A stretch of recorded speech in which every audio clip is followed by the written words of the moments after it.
Welcome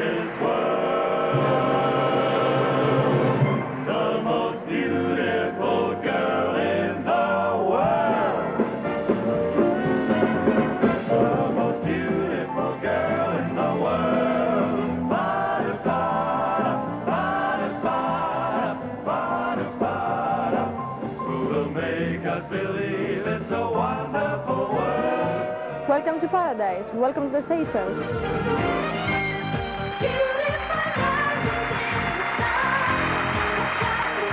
Miss World today, alive and well in a sunny climate where the swimsuits at least look appropriate.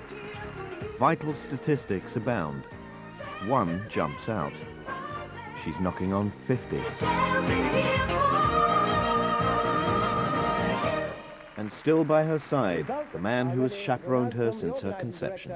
Mr. Eric Morley. Mr. Eric Morley. Eric Morley. Eric Morley. Morley had the one idea of genius.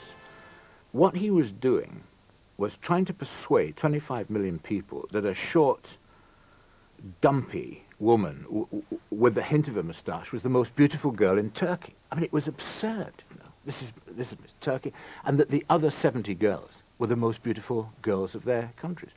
Not only that, but at the end, he would give her some tacky crown and a plaster scepter and an orb and say, "You are Miss World." The great thing was that people believed it. They believed it. I mean, the final music. I mean, it sounds like the Dam Busters March. You know, it sounds like something from World War II. You know, and all the while this girl is holding this crown with a tear streaming down. And we're going, yeah, this is the most beautiful girl in the world. A brilliant idea, simple, and carried off superbly. This climax, faked or otherwise, created the same excitement as a winning goal at Wembley.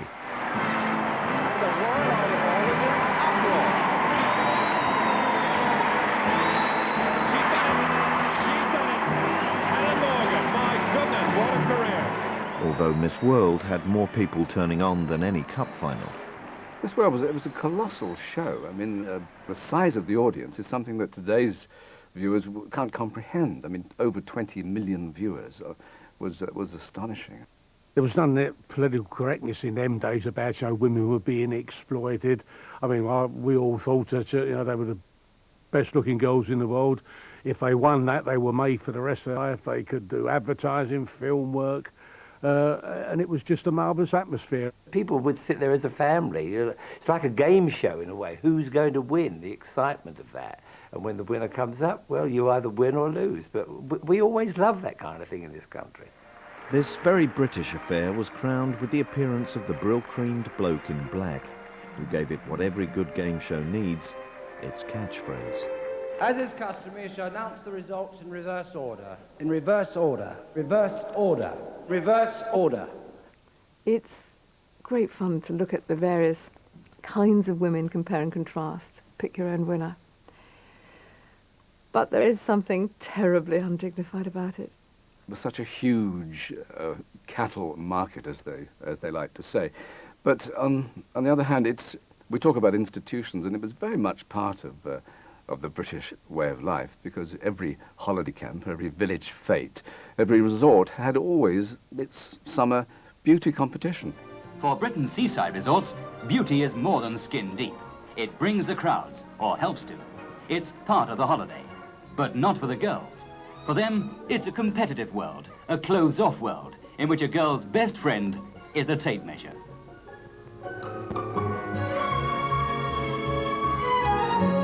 Well, Miss World is an event that started with the Festival of Britain in 1951, and it was primarily just to promote the Festival of Britain.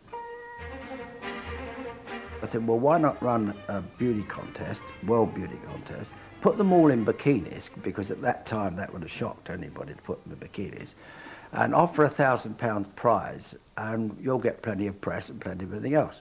And that's exactly what happened, and we ran it, and I think that would have been the end of it. But in April the following year, the Americans came out with a new contest called Miss Universe. And I, all full of patriotic feelings because of having been in the army, etc., said, just because I said world, they would have to say universe. But if we keep going, they'll never be able to say they were first. The beauty contest for the glorious title of Miss World was a big attraction at London's Lyceum Ballroom. From the very first round, the tone was set, in commentary as well as dress. Both were equally revealing. A gorgeous galaxy of glorious, voluptuous girls. Tai Ya-chung from Korea. A studious girl, and she cooks. Too good to be true. 37, 23, 37. You know, mathematics grow on you. Competitors paraded in two styles of dress. After all, a bathing costume does help to clarify the issue. On to round 4, the final 15 once more, this time in swimsuits. Weh-hey-hey, as they say in certain quarters.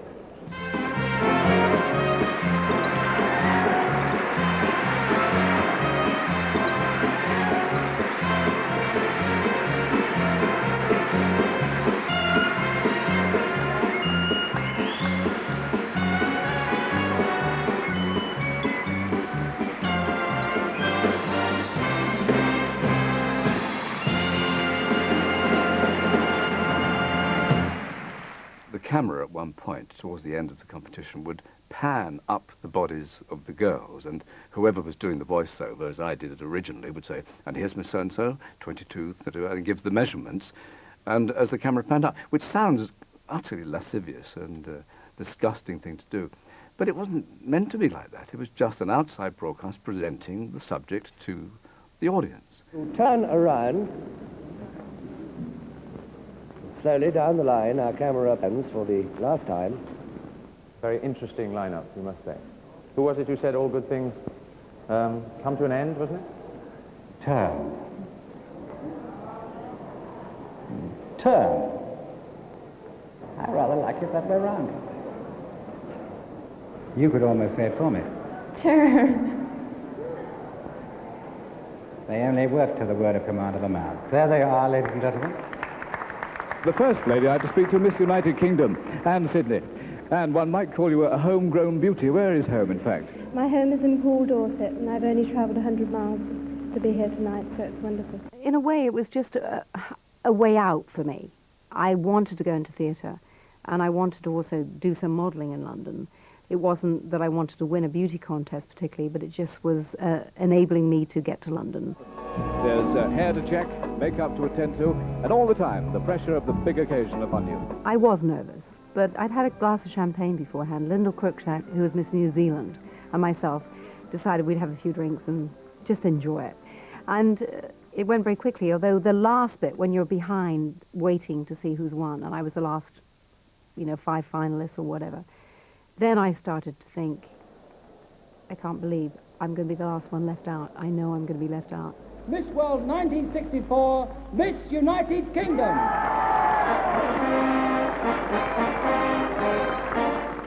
I think when something like that happens to you overnight, when you win a Miss World contest, you adjust straight away. You have no choice but to adjust. And yes, you are treated differently. I mean, I was treated like a princess for a year.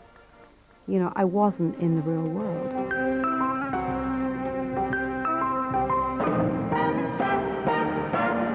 The Miss World year for me was a very financially successful year. I'm sure it was for Eric Morley and Mecca too. Eric Morley organised all of my appointments for fetes and functions. And believe me, I worked from sometimes 5, 6 in the morning until certainly 12 at night. I flew first-class travel everywhere. I stayed in first-class hotels. The difficult thing is when you live a life like that and then somebody else is paying for it and suddenly the year is over and the bubble bursts and you're last year's model. Psychologically, that's the difficult thing. I don't think the actual year is difficult to deal with because you are being pampered, you're having a tremendous experience for a year. The difficult thing is when it all comes to an end.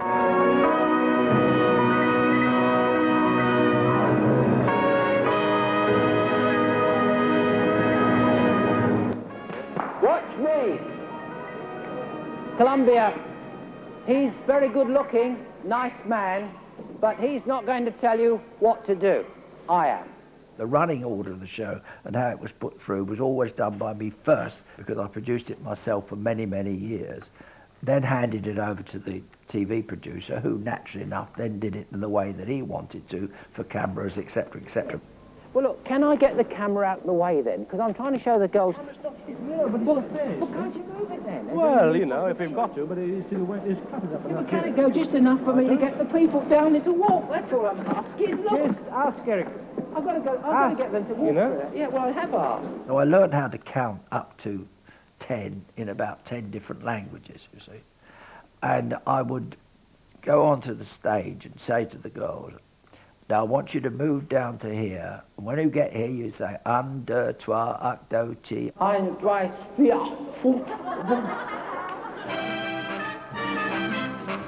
Morley's showcraft dressed Miss World with a certain dignity. But in the contests that supplied its raw material, the bare essentials of beauty pageants were easier to assess. Nobody actually prods their hocks and withers, but every pound of flesh is visually weighed. Do you enjoy it? No, I don't, not very much. So why do it then? Money. Well, a girl who does well in bathing beauty, she can always have a career in the hostess. Let's come back to the more pointed criticism that we've had, that it's degrading, really. What's degrading about it? Girls have been appearing in swimsuits for a very long time now. I can't see what's degrading. If you just look at some of the people and the success they've made of their lives since they've won this competition, I can't see anything degrading about it at all. You want a proper whopper? The shape of victory, and well worth smiling for. Leslie Langley, 1,000 guineas richer, goes forward as our hopeful Miss World. Eric we mostly saw in rehearsals, because he would then be just telling us what to do, ordering us about what here, there and everywhere, but really that was all we saw of him, I think, during rehearsals, apart from one incident when he took me into a room just before the contest and really told me he didn't think I had much of a chance of winning. Various reasons. He didn't think I was right for it, for one reason or another, and of course Anne had won the year before, so it probably didn't look good for him either if there were two British girls winning 2 years running. How do you feel about, it's an obvious question, feeling in the footsteps of the last year's champion? Does it make you nervous? Yes, very. It's quite a challenge, actually. She's a very beautiful girl to follow, I think. Eric had found out that I had an agent at the time. I'd been a professional model, and I had Pat Lath as an agent, who was a very big modelling agency in those days. And I think probably Eric wouldn't like that. He would like to have handled the girl who won himself for his own company. Let us salute Miss World 1965. Leslie Langley probably earned less than anybody else because she was handled by an agent, not by us. I mean, wouldn't be able to happen today because they signed contracts with us. That's what gave us the idea we had to have contracts. I had been a catwalk model, and I'd had quite a bit of experience of walking up and down and being looked at. But I think perhaps the actual comparing and the being given points, I wasn't too keen on that either, really. I think that's the part that probably might be unpopular still today. I don't know. The first Indian girl ever to wear a swimsuit in a beauty contest, and the first from her country to win this most coveted title. She wants to use her £2,500 prize to learn to become a gynecologist. Now she's entitled to call herself the most beautiful girl in the world, but she'd probably much prefer the most beautiful gynecologist. When I arrived in London and presented myself, they looked at me in horror and they said, oh, you don't have a swimsuit and you don't have proper shoes and you just have to go out and buy something. So the grand total of my purchase literally was about £4 swimsuit and a pair of high heel shoes. And that's all. And I wore a sari for my evening gown, and that I brought from home. So that's how ill-prepared India was for the competition in 1966. We're on the top of the world, looking down on creation, and the only explanation we can find is the love all around and the happiness we found. It just put us on the top of the world.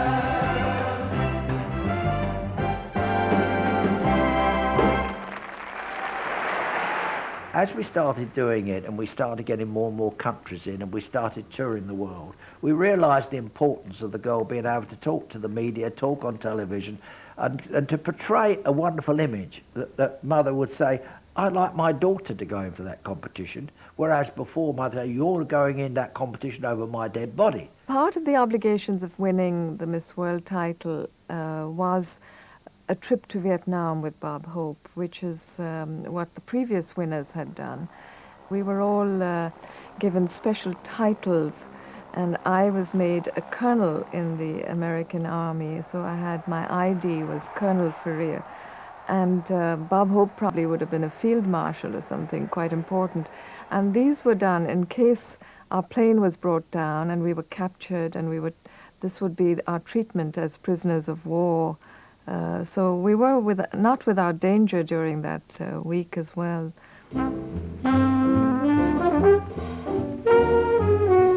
I was the first Miss World to go into Vietnam, and we were the first Bob Hope show to go into Vietnam. And the minute we got there, the hotel opposite, the Brink Hotel, was blown up. And our windows were shattered. And Jill St. John and I went out on the balcony and said, uh-oh, what are we doing here? And Tony Hope said, come back in, there could be a sniper out there, whatever.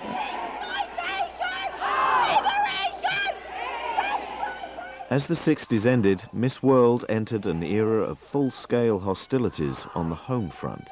1969, 1970, the world was changing. Beginning of the women's liberation movement, a whole mixture of different kinds of women, students, housewives, teachers, and for the first time, talking about these amazing ideas. We were clear amongst ourselves that we weren't demonstrating against the women who were participating in the contest at all. But we did feel very strongly that for women to be judged just by their physical appearance, to be stood up on stage in bathing costumes, did symbolize the way in which women were seen either as sex objects or as domestic drudges, and we wanted to widen the horizons for women.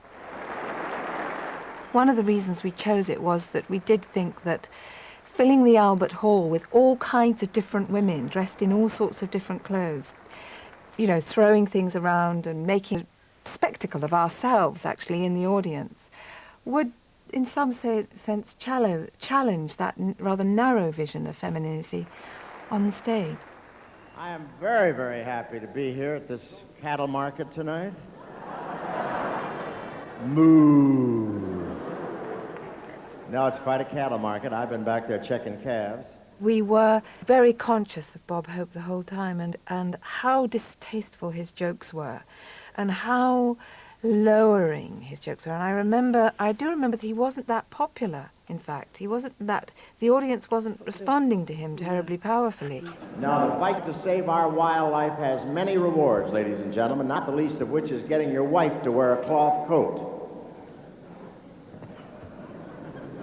All we knew is that there was going to be a signal at one point, which was a football rattle. And we waited and nothing happened. And we thought, oh, she's bottled out. But I don't want you to think I'm a dirty old man, because I never give women a second thought. My first thought covers everything. The rattle went off and everything went quiet. And it was like one of those magical moments somehow, like that the whole situation was changing and nobody knew what was going to happen. And we must preserve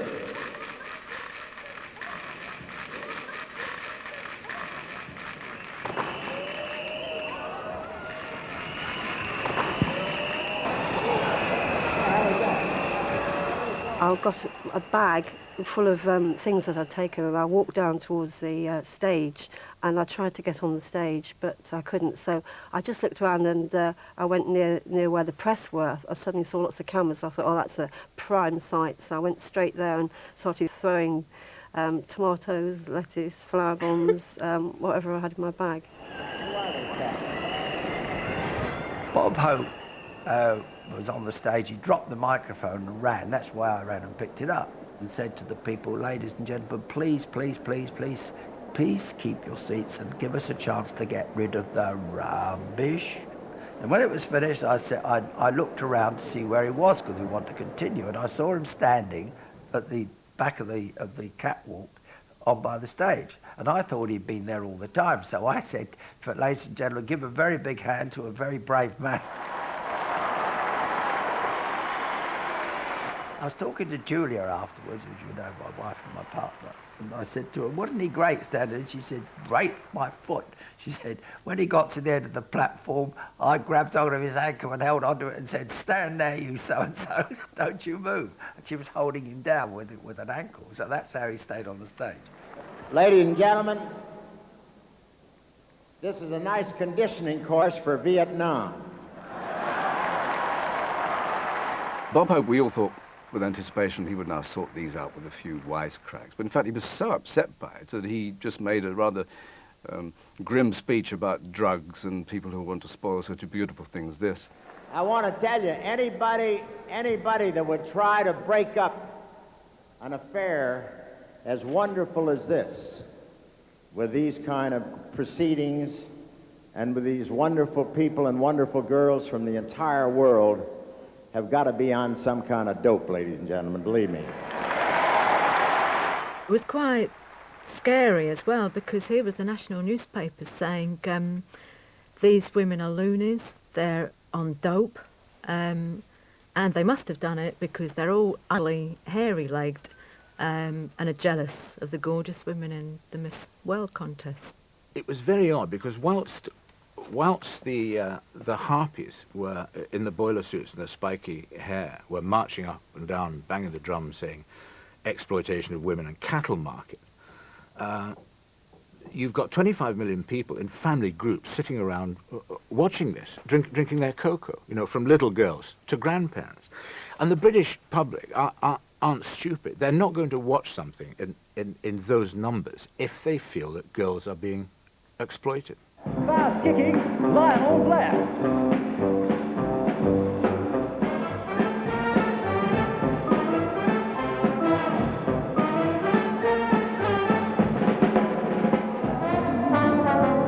Dee, you're a darling, and Dee, you're exciting.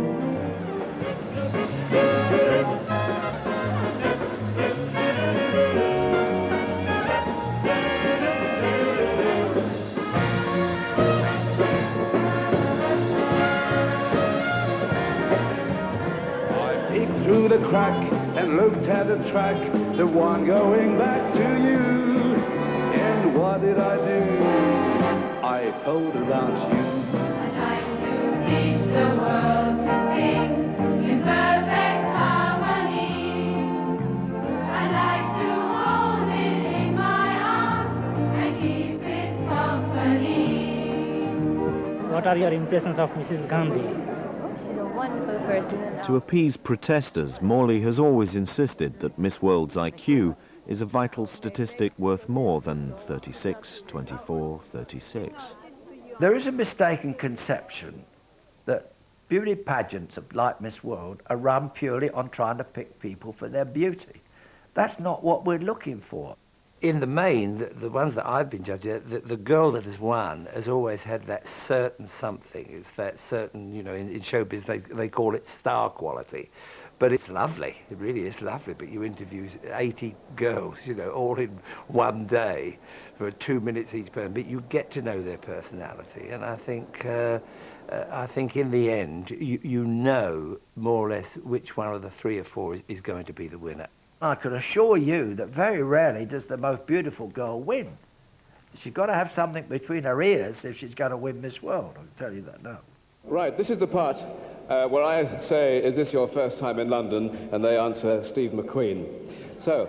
But the show's hosts haven't always helped show off the mental agility of the contestants. I was listening to Radio 4, and I heard Julia Morley come on the radio and say, well, of course, my girls are really very clever. They're not brainless bimbos. She said, but that man Aspel, if you ask them silly questions, you'll get a silly answer. So it's all Aspel's fault. You know, he makes them look stupid. Where do you live in Italy? Dove abita in Italia? A Treviso. A Treviso. This is North Italy. It is, I can tell you, yeah. Most Canadian fellows, are they big lads? About the same as anywhere else, I guess. That was a daft question, I'm sorry. If you were Miss World, you would travel, wouldn't you? Oh, no. I want to study languages before the contest. You want to study languages Yes, before? yes. It's a bit late now.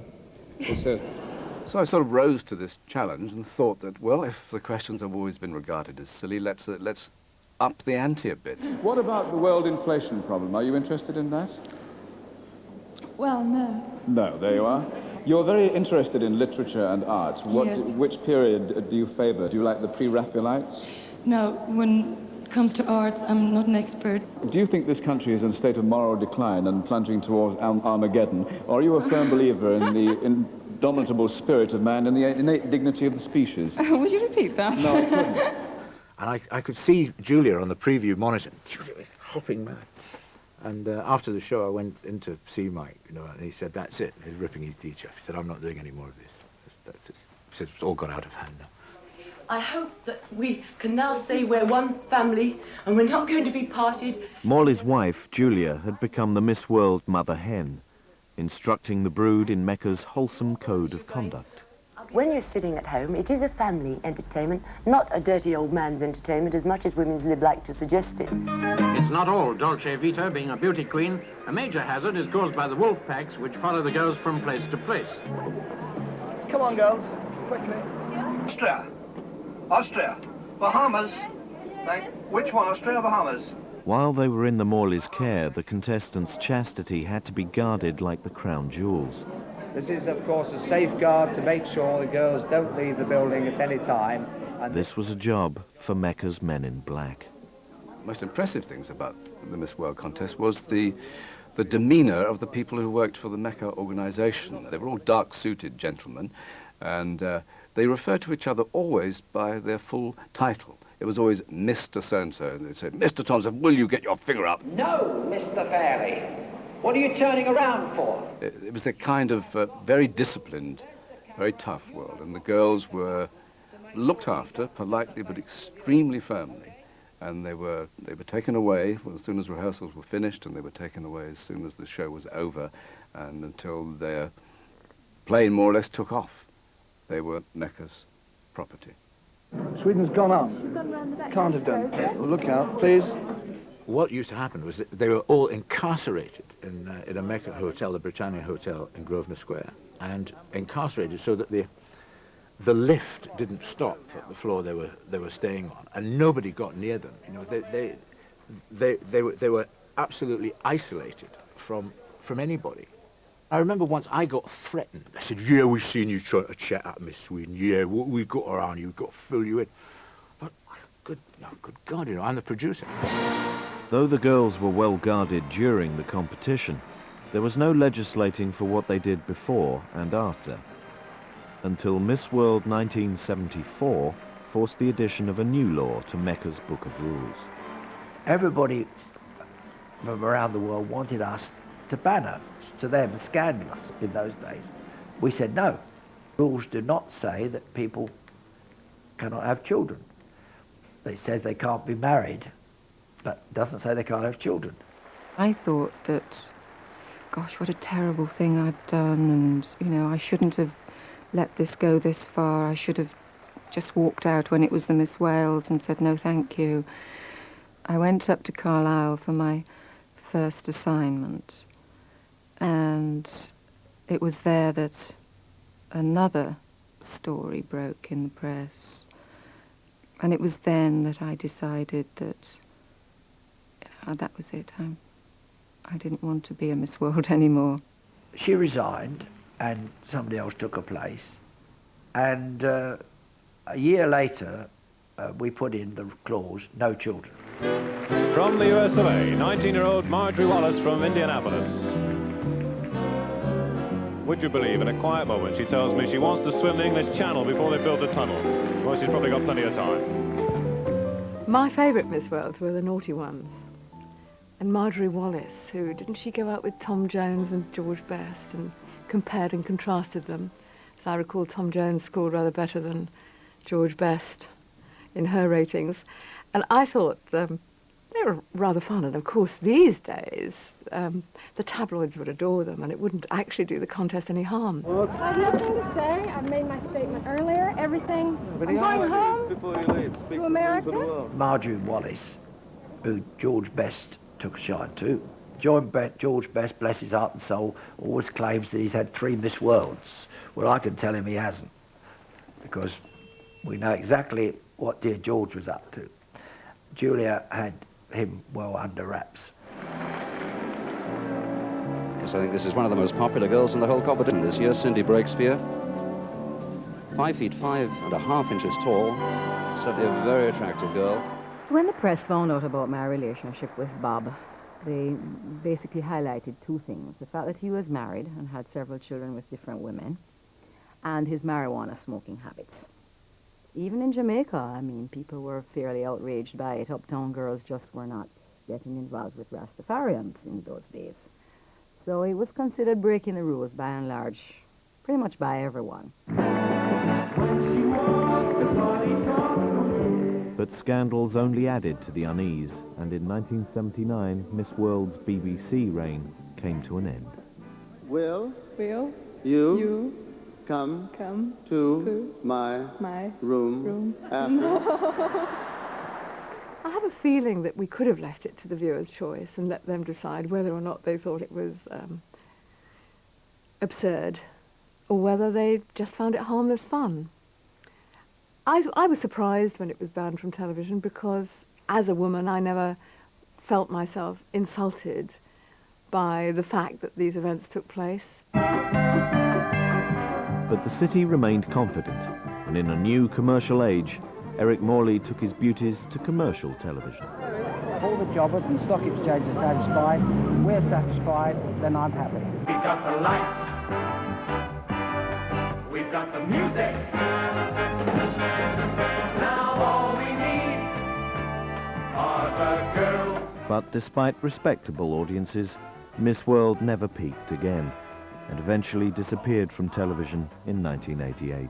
Gotta reach the sky. You can see why TV chiefs thought, this is just silly. It's just a matter of time before this goes. Let's get rid of it. Let's quit it while we still, X million viewers. I think men by then were realizing they had to take into account that, no, it didn't amuse women at all to just be looked at like, cattle and, summed up for, the shape of your thighs. I think the middle-aged men who were in charge of television were, as middle-aged men tend to be, A, very frightened of what they thought feminism might be, and B, very keen to prove that in fact they were on the right side.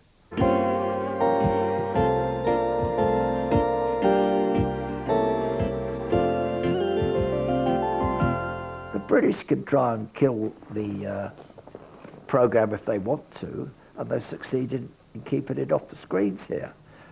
But that's not what the rest of the world want. The rest of the world say, no, we want Miss World.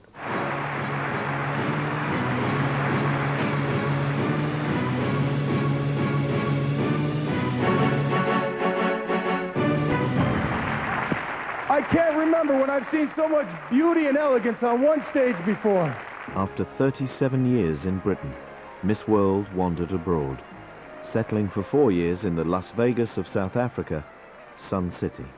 When we started going overseas, they didn't just go in and build some small set that was going in. They started building colossal stages, and the production coming. I mean, the production cost today about $6 million to put on Miss World, and it became a huge, almost Hollywood-like production, which it is today. Poor old Brits haven't seen that on TV. Not the taxi driver or the maid, but only those that can afford Sky. Oh, humma, humma, humma, humma, humma, hey, humma.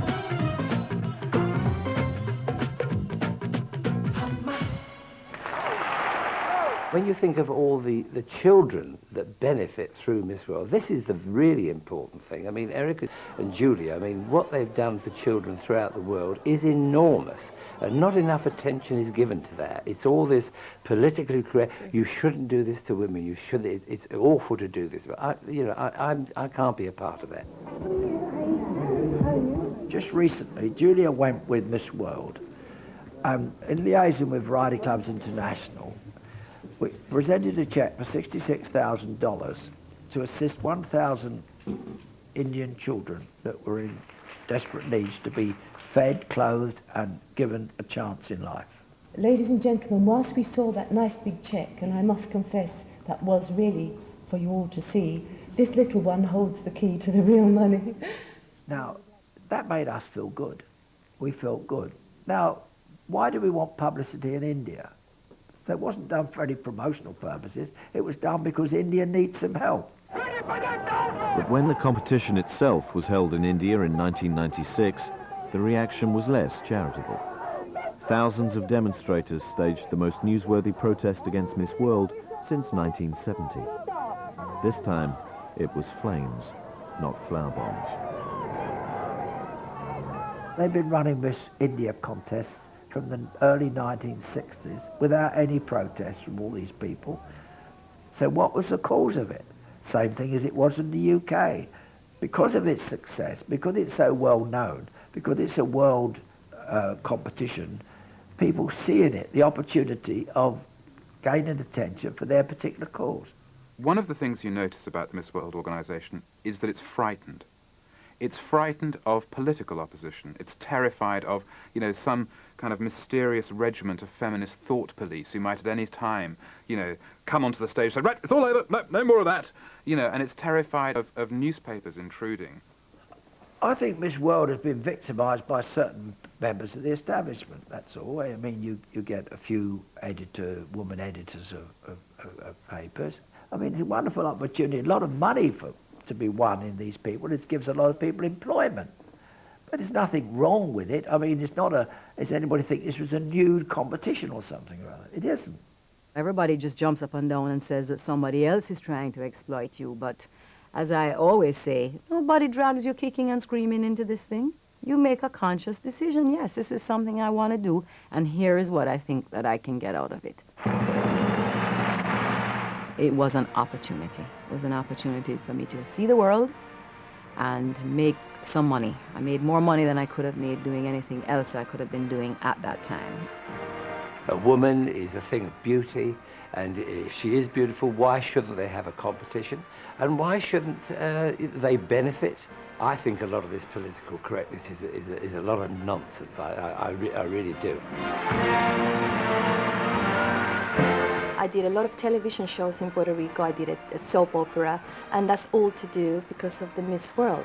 And the ultimate, it was just meeting Bruce and coming here. I have a lovely boy, and I'm a very happy, wonderful life, and it's all because of that. Girls as such are not depending on beauty pageants to achieve their ambitions anymore. And a lot of the girls are being educated now, so the whole attitude towards beauty competitions has changed, and I think that's for the good. It's never going to go back to the days when we weren't as well educated as the men were, and this was an outlet, and it was fun, and it was a fairy tale. But the days of fairy tales, I think, are coming to a rapid end now. The name. Give Eric Morley his due. Miss World is as good a brand name as Mickey Mouse. Everybody knows exactly what Miss World means. You don't have to explain it. So you've got a fantastic name, that's the first thing. It would go back on television if somebody could come up with a sexy enough concept. If Miss Hungary was Eva Herzegovina, if Miss UK was Kate Moss, if Miss America was Cindy Crawford, forget living with the Morleys for a year, forget charitable visits, but the prize was $5 million or $1 million. It was serious money if it really was the most beautiful girls in the world. If I was the tall blonde, somebody else would have liked a small brunette. It's a matter of taste. There's no one most beautiful girl in the world. That's just a ridiculous thing. So I don't think anybody ever believes that, do they, really? It may be terribly incorrect of me, but I never thought of it as exploitive. Otherwise, I would never have been associated with it as I was. And maybe the idea of them as beautiful props walking here and there in whatever garment and delivering a few carefully chosen words about their hopes and fears and ambitions, meeting people and travel and all that. I suppose those days had gone.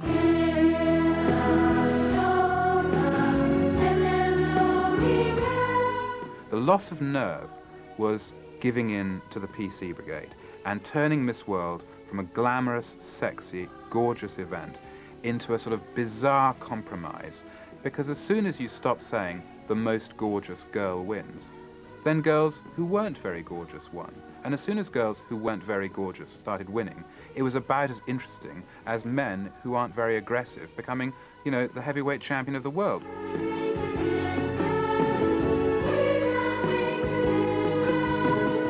This world, in its genuine innocence and charm, is a thing of the past, and I think that is where it will stay.